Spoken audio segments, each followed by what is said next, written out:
जो श्लोक है ना, ये बहुत अच्छा श्लोक है, 8वां। इसमें कहा गया है नियतम कुरु कर्म त्वं कर्म ज्यायो ह्यकर्मणः। नियतम कुरु कर्म त्वं कर्म ज्यायो ह्यकर्मणः शरीर यात्राणि च तेन प्रसिद्धेत कर्मणः। नियत किए हुए, नियतम कुरु कर्म, नियत किए हुए कर्मों को कर। कौन से नियत किए हुए? हमने ये कर्म नियत कर लिया कि भैया हम तो ना सुबह बाहर शौचालय साफ करके आया करेंगे और यहाँ के संध्या वंदन वेद मंत्र का जाप करेंगे। अथवा हमने ये नियत कर लिया कि हम तो रजो दर्शन के दिनों में भी ना भगवान की कथाओं को वाचा करेंगे। तो ये नियत कर्म जो होते हैं ना, वो आपकी इच्छा अनुसार नहीं होते। ये नियत कर्म का अर्थ होता है नियत जो किए गए हैं। नियत कौन करता है? नियत करता है शास्त्र। तो गीता जी शास्त्र में तो आपको नहीं मिलेंगे कि आपके लिए क्या कर्तव्य है क्या नहीं कर्तव्य, तो इसमें तो व्यापक दृष्टि से अथवा जैसे कहते हैं ना कि एक शब्द में वर्णन कर दिया किसी चीज का, उस प्रकार गीता जी ने वर्णन कर दिया है। लेकिन इसमें सूक्ष्म बातें तो नहीं लिखी ना, सूक्ष्म बातें तो इसमें नहीं लिखी, जैसे कि सत्य बोलना चाहिए अथवा झूठ बोलना चाहिए, माता पिता के प्रति कैसा व्यवहार करना चाहिए। किसी भी मार्ग के अनुसार कर्मों को स्वरूप से त्यागने की आवश्यकता नहीं है, क्योंकि मनुष्य ना तो कर्मों के न करने से निष्कर्मता को प्राप्त होता है और न कर्मों को त्यागने मात्र से भगवत साक्षात्कार रूप सिद्धि को प्राप्त होता है। तो भगवान अर्जुन को समझा रहे हैं, तुम जो ये कह रहे हो कि कर्म करो ज्ञान में मत लगो, ये वाली बात जो तुम्हें संदेह हुआ है, तो भैया मनुष्य कर्मों को न करने से, सारे कर्म छोड़ देने से निष्कामता को प्राप्त थोड़ी होगा। निष्काम योगी थोड़ी बनेगा वो कि कर्म छोड़ दिए सारे, बैठ गया घर पे हैं, घर पे बैठे हो, ना कमाते हो ना खाते हो, बिस्तर तोड़ते हो बैठ के, पौड़ रहे हो पूरा दिन बैठे बैठे। जय श्री हरि। बंधु, गीता जी 2 अध्याय हो गए थे, बहुत दिन हो गए और प्रारंभ करते हैं। मैंने एक आपको विशेष सूचना दे दूं कि गीता जी के जितने भी अध्याय हम करेंगे या कर रहे हैं, उसकी प्लेलिस्ट हमने YouTube पर अलग से बना दी है, तो उसमें से आप देख सकते हैं। हरिवंश महापुराण भी जो हमने अध्ययन किया है, उसकी भी प्लेलिस्ट YouTube पर बना दी है, वो भी सारे एक स्थान पर आपको मिल जाएंगे और अनेकों प्लेलिस्ट वहाँ पर हैं, वो आप देख सकते हैं। तो आइए आज प्रारंभ करते हैं अध्याय 3। अध्याय 2 का अंत कहाँ पर हुआ था? अध्याय 2 का अंत हुआ था कि संपूर्ण कामनाओं को त्याग कर जो ममता रहित और अहंकार रहित स्पृहा रहित हुआ बढ़ता है, वह शांति को प्राप्त होता है। यह ब्रह्म को प्राप्त हुए पुरुष की स्थिति है। इसको प्राप्त होकर योगी कभी मोहित नहीं होता और ब्रह्मानंद की प्राप्ति हो जाती है अंतकाल में। यह बात चल रही थी। अब तीसरा अध्याय आया। तीसरे अध्याय में अर्जुन जी ने प्रश्न किया है भगवान से कि हे जनार्दन, यदि कर्मों की अपेक्षा ज्ञान आपके श्रेष्ठ मान्य है, तो फिर हे केशव मुझे भयंकर कर्म में क्यों लगाते हैं? क्यों ज्ञान श्रेष्ठ मान्य है? वो एक तो पहले यहाँ अंतिम श्लोक में कह दिया ना कि ब्रह्म वाली बात कही है कि ब्रह्मानंद को प्राप्त हो जाता है। तो योगियों और ज्ञानियों की गति है ब्रह्मानंद को प्राप्त करना। और सामान्यतः जो भक्त लोग होते हैं वो तो भगवान के स्वरूप को ही प्राप्त करना चाहते हैं। ब्रह्मानंद की अपेक्षा श्री कृष्ण को, चतुर भुजाओं वाले नारायण को, इस प्रकार से। और फिर द्वितीय अध्याय के 49वें श्लोक में भगवान ने कहा था कि भैया जिससे अर्जुन मोहित हो गए, वो समझने लगे कि भगवान ज्ञान की बात कर रहे थे। उन्होंने कहा था कि बुद्धि योग से सकाम कर्म अत्यंत तुच्छ है, इसलिए हे अर्जुन समत्व बुद्धि योग का आश्रय ग्रहण कर। सकाम कर्म अत्यंत तुच्छ है। सकाम कर्म हम सब लोग करते हैं, आप लोग भी करते हैं कि इस फल के उद्देश्य के लिए, इस फल के उद्देश्य के लिए। अब उन्होंने सकाम कर्म के लिए यह बात कही थी कि सकाम कर्म की अपेक्षा बुद्धि योग, लेकिन अर्जुन ने खाली बुद्धि योग को पकड़ लिया, समत्व बुद्धि को नहीं पकड़ा कि समान बुद्धि से कर्म करो, लाभ हो हानि हो, जय हो पराजय हो, इसकी चिंता किए बिना समत्व बुद्धि से कार्य करो। इसीलिए अर्जुन के मन में ये शंका आ गई। वास्तव में अर्जुन जी के मन में कोई शंका नहीं है। अर्जुन जी तो हमारा प्रतिनिधित्व करके बोल रहे हैं। कोई ऐसा ना समझे कि अर्जुन को तो ज्ञानहीनता, क्या क्या बातें पूछ रहा है बालकों वाली। नहीं, अर्जुन जी नर हैं, उन्हें प्रणाम कीजिए, भगवान नारायण के स्वरूप हैं। वो तो हम लोगों के प्रतिनिधि बन के ये प्रश्न कर रहे हैं, हम जैसे मूढ़ बुद्धि, अल्प बुद्धि, मंद बुद्धि लोगों के लिए। तो क्योंकि हम भी ना कहीं भ्रमित हो जाएं, कंफ्यूज ना हो जाएं, तो फिर हे केशव मुझे भयंकर कर्म में क्यों लगाते हैं? तो मैं भी बुद्धि योग का आश्रय लूं? तथा आप मिले हुए से वचन से मेरी बुद्धि को मोहित सी करते हैं। इसलिए उस एक बात को निश्चय करके कहिए कि जिससे मैं कल्याण को प्राप्त हों।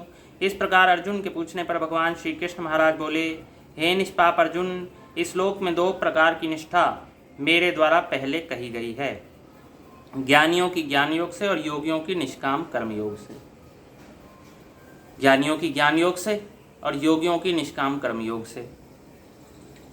अज्ञानियों की ज्ञान योग से क्या है कि माया से उत्पन्न हुए संपूर्ण गुण ही गुणों में बरतते हैं ऐसा समझकर, तथा मन, इंद्रिय और शरीर द्वारा होने वाली संपूर्ण क्रियाओं में कर्तापन के अभिमान से रहित होकर सर्वव्यापी सच्चिदानंद घन परमात्मा में एक ही भाव से स्थित रहने का नाम ज्ञान योग है।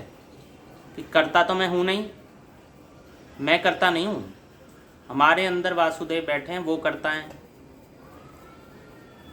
तो जब वो कर्ता हैं तो मेरे द्वारा तो कोई कर्म हो रहा ही नहीं है, तो इसलिए कर्म का मुझे अभिमान है ही नहीं, और मेरे को तो बस भगवान की प्राप्ति करनी है, और भगवान मेरे अंदर विद्यमान है, वो उसी में लीन रहता है। तो ये तो ज्ञान योग हो गया। निष्काम कर्म योग क्या हो गया? कि सारे के सारे कर्म बिना इच्छा के करने हैं अथवा भगवत प्रीत्यर्थ कर्म करने हैं।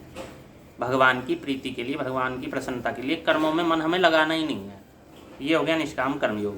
परंतु किसी भी मार्ग के अनुसार कर्मों को स्वरूप से त्यागने की आवश्यकता नहीं है, क्योंकि मनुष्य ना तो कर्मों के न करने से निष्कर्मता को प्राप्त होता है और न कर्मों को त्यागने मात्र से भगवत साक्षात्कार रूप सिद्धि को प्राप्त होता है। तो भगवान अर्जुन को समझा रहे हैं, तुम जो ये कह रहे हो कि कर्म करो, ज्ञान में मत लगो, ये वाली बात जो तुम्हें संदेह हुआ है, तो भैया मनुष्य कर्मों को न करने से, सारे कर्म छोड़ देने से निष्कामता को प्राप्त थोड़ी होगा। निष्काम योगी थोड़ी बनेगा वो कि कर्म छोड़ दिए सारे, बैठ गया घर पे, हैं? घर पे बैठे हो, न कमाते हो, न खाते हो, बिस्तर तोड़ते हो बैठ के, पौड़ रहे हो पूरा दिन बैठे बैठे, कमा के तुम्हारे लिए कोई और ला रहा है, हाँ? तुम्हें तो बैठे बैठे खाने की आदत लग गई, बैठे बैठे खाने की आदत लग गई तुम्हें, ठीक है? तो इसलिए कर्मों को न करने से निष्कर्मता को, निष्कामता को प्राप्त नहीं होता है, और न कर्मयोगी बनता है, और न कर्मों को त्यागने मात्र से भगवत साक्षात्कार रूप सिद्धि को प्राप्त होता है। अब कर्म को त्याग दोगे सभी को तो भी सिद्धि को नहीं प्राप्त होगे। कि सोचो कि मैं सारे कर्म त्याग करके जंगल में चला जाऊं और वहां पर भगवान का साक्षात्कार करके सिद्धि कर लूंगा, मतलब त्याग दिया, खाली त्याग दिया इसीलिए तुम्हें लगे। जैसे कुछ लोग होते हैं वो सोचते हैं हमने ना ये वस्त्र त्याग दिए हैं, ये वस्त्र हम धारण ही नहीं करते, हम अमुक चीज़ धारण नहीं करते, वो त्याग दिया। हमने नौकरी करना त्याग दिया, तुमने सारे, और तो हमने ना वो भी त्याग दिया है, हम कुछ किसी से कोई पैसा नहीं लेते, अच्छी बातें हैं, लेकिन तुमने ये जो त्यागा है तो मन में तो इनकी इच्छा बनी हुई है तुम्हारी, और या फिर तुमने इसलिए त्याग दिया कि तुम्हें कर्म करना पड़ेगा, तुम्हें परिश्रम करना पड़ेगा, तुम्हें मेहनत करनी पड़ेगी, तो तुमने सोचा साधु ही बन जाओ। जैसे पूर्व में भी एक बार बताया था आपको गीता जी के ही विषय में। तो इसलिए कर्मों को त्यागने मात्र से भगवत साक्षात्कार सिद्धि को प्राप्त नहीं होता, तथा सर्वथा कर्मों का स्वरूप से त्याग हो भी नहीं सकता, क्योंकि कोई भी पुरुष किसी काल में क्षणमात्र भी बिना कर्म किए नहीं रहता। निसंदेह सभी पुरुष प्रकृति से उत्पन्न हुए गुणों द्वारा परवश हुए कर्म करते हैं, क्योंकि ये शरीर है, प्रकृति के गुणों ने हमको वश में कर रखा है। क्योंकि शरीर है ना, हमारे अंदर आत्मा है, वो तो अलग विषय है, जब उसको हम जान जाएंगे तो ऐसा नहीं करेंगे, लेकिन वर्तमान में तो हम शरीर हैं, शरीर को ही अपना सब कुछ समझते हैं।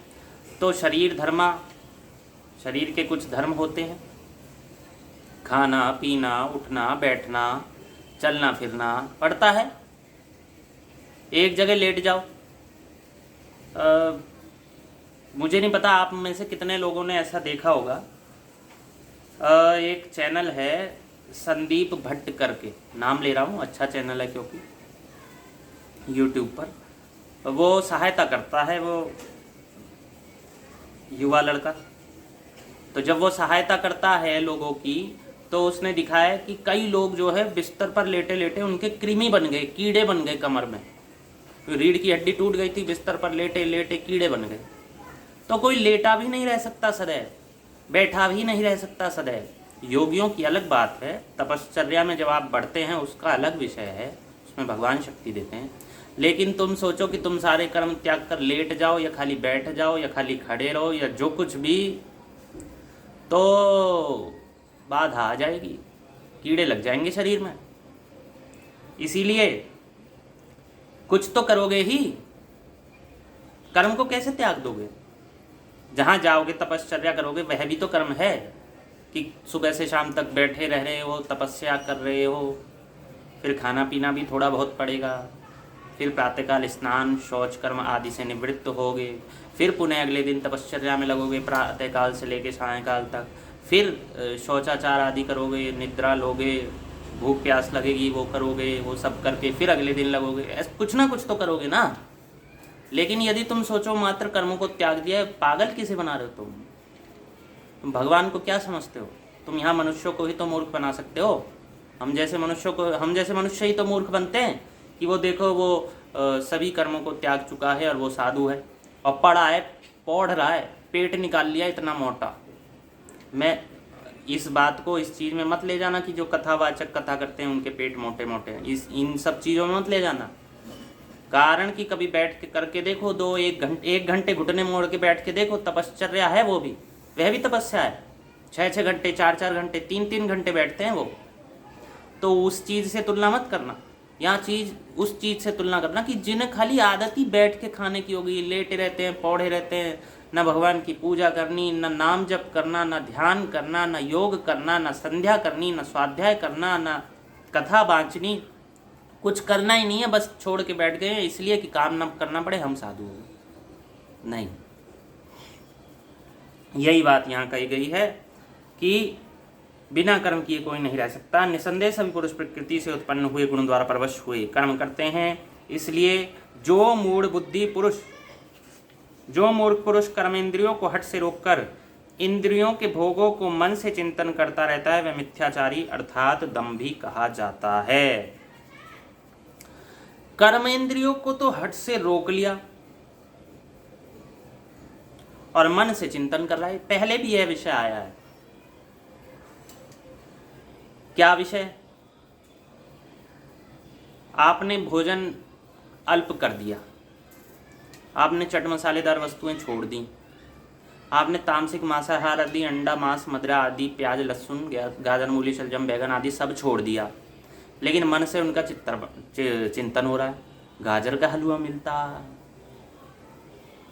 अमुक तामसिक द्रव्य मिलता पीने को, अमुक तामसिक हिंसा युक्त भक्षण कुछ करने को मिलता, पनीर खा रहे हैं तो उसमें उसका स्वाद ले रहे हैं, तो मन में तो तुम्हारे बना हुआ है, मन तुम्हारा पवित्र नहीं है अभी।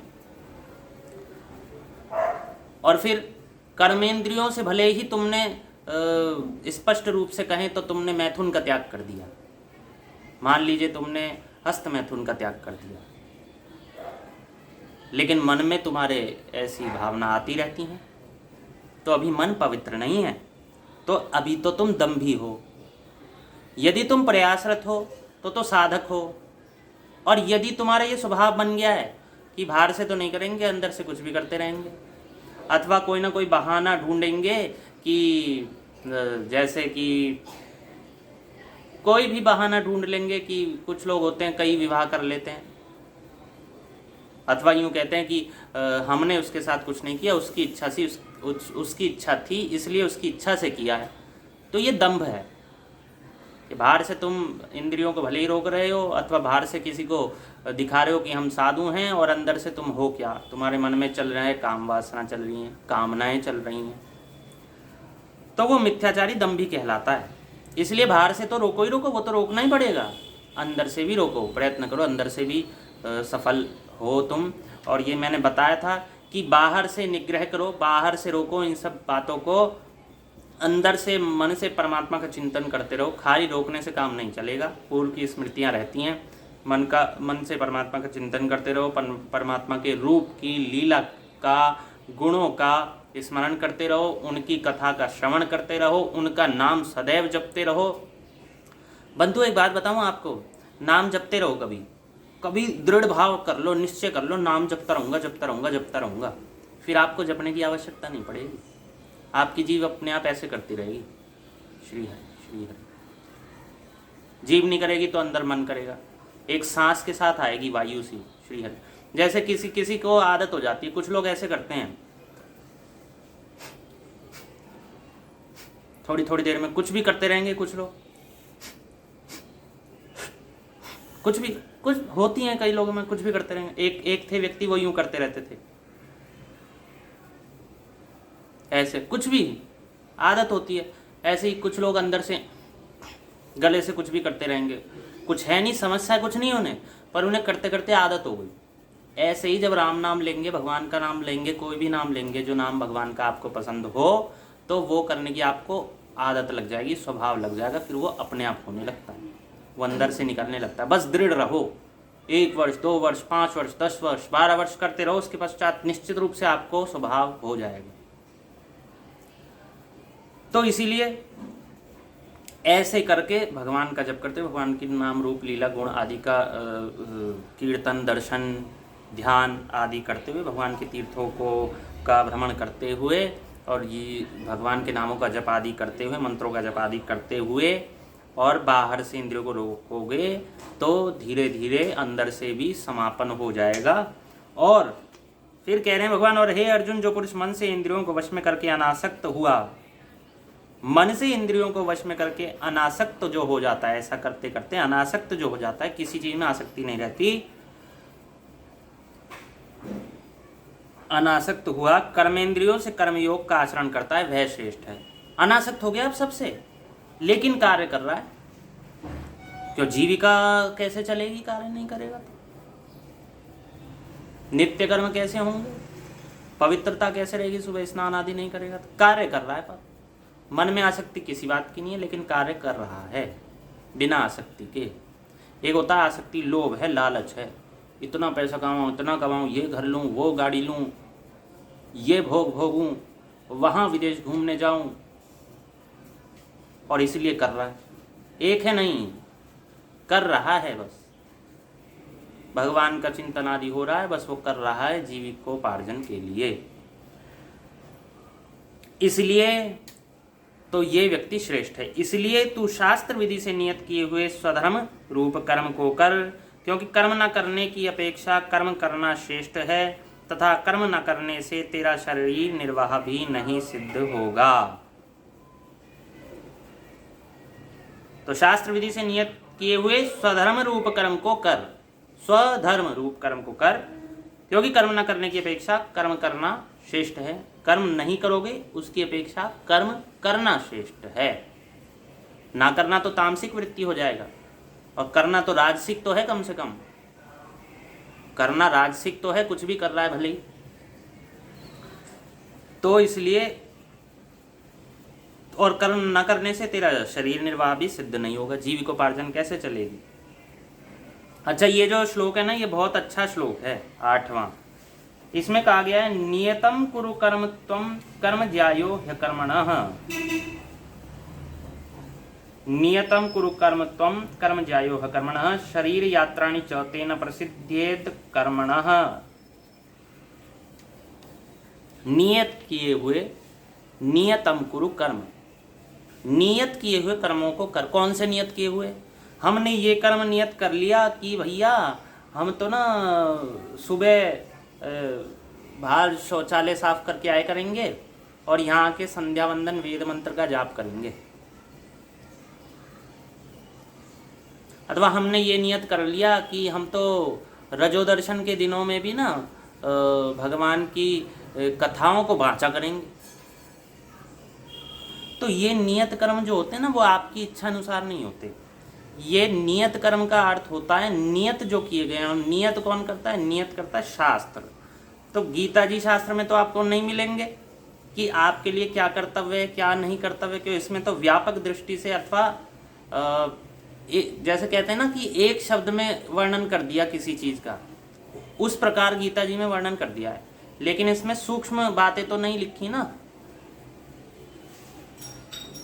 सूक्ष्म बातें तो इसमें नहीं लिखी, जैसे कि सत्य बोलना चाहिए अथवा झूठ बोलना चाहिए, माता पिता के प्रति कैसा व्यवहार करना चाहिए, ये सब बातें तो गीता जी में नहीं है ना। सुबह से शाम तक क्या आचरण करने चाहिए, जनेऊ धारण करना चाहिए नहीं करना चाहिए, तिलक धारण करना चाहिए नहीं करना चाहिए, शिखा धारण करनी चाहिए नहीं करनी चाहिए, कैसे करनी चाहिए कैसे नहीं करनी चाहिए, हवन कर्म, ये सब नहीं लिखा ना गीता जी में। इस तीर्थ में जाने का ये लाभ है ये लाभ नहीं, क्यों? गीता जी बहुत संक्षेप में बहुत कुछ कह गई हैं। भगवान के शब्द में गागर में सागर सिमटी हुई है, इसलिए नियत कर्म खाली कह दिया। नियत अर्थात शास्त्र के माध्यम से जो कर्म हो, और शास्त्र तो बहुत व्यापक हैं, अथवा तो आपने शास्त्र का अध्ययन कर रखा हो अधिकारी होकर, अथवा तो किसी अधिकारी से आपने श्रवण कर रखा हो, तो आपको ज्ञात होगा कि शास्त्र विधि से आपके लिए क्या कर्तव्य है।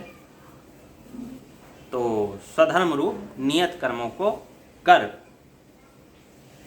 तो बंधु ये 8 श्लोक हमने आज बता दिए, और अभी हमने हो सकता है कि इसमें कुछ इस्कॉन वालों का भी आए आगे, तो अभी तो नहीं, आगे देखेंगे इन 8 श्लोकों में इस्कॉन वालों ने कुछ चमत्कार कर रखा होगा तो वह भी प्रयास करेंगे बता दें। और कुछ अगर इसमें विशेष विस्तार दिखेगा किसी एक दो में, उसी से संबंधित इस्कॉन से संबंधित किसी अन्य शास्त्र, किसी अन्य टीका टिप्पणी से यदि उसका विस्तार मिलेगा तो वो प्रयास करेंगे, वह भी आपको बता दें। तो बंधु ये था आज का विषय, बड़े दिनों पश्चात आया है, और आनंद लीजिए। धन्यवाद। जय श्री हरि।